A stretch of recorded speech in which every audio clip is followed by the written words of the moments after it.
Comment trouver l'âme sœur? Faire la rencontre qui va changer notre vie. À l'heure d'Internet, tout le monde rêve pourtant de tomber amoureux par hasard au détour d'une rue.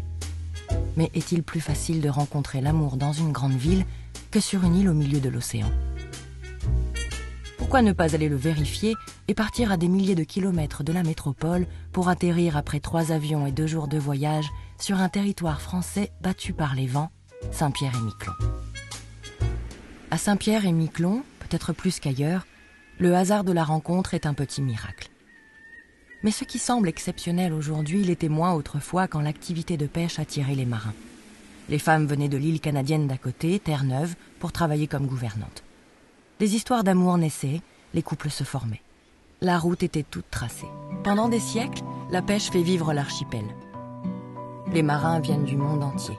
Basques, Bretons et Normands s'installent et donnent leur couleur au drapeau de l'île. C'est l'âge d'or.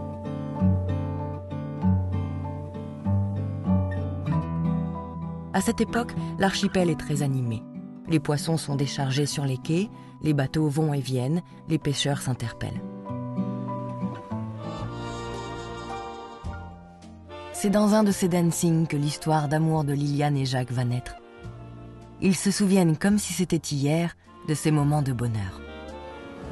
Et où est ta ouverture? Oui. Vous faites 6-3, ok? Ok. Vous faites un centième de seconde. Donc tu me dis à 5.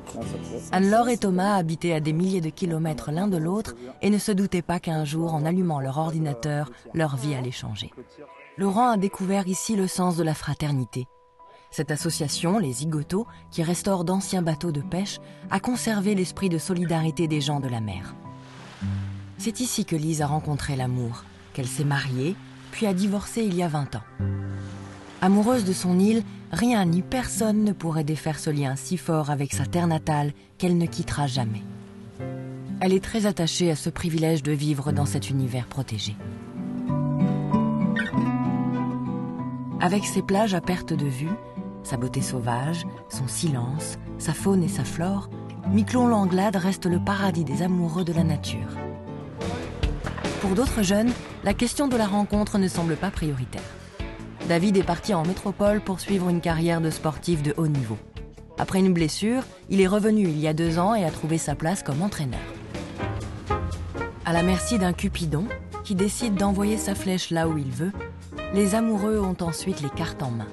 La volonté d'y croire et de se laisser porter par le courant de la vie. Certains trouvent ici l'amour qu'ils n'attendaient pas.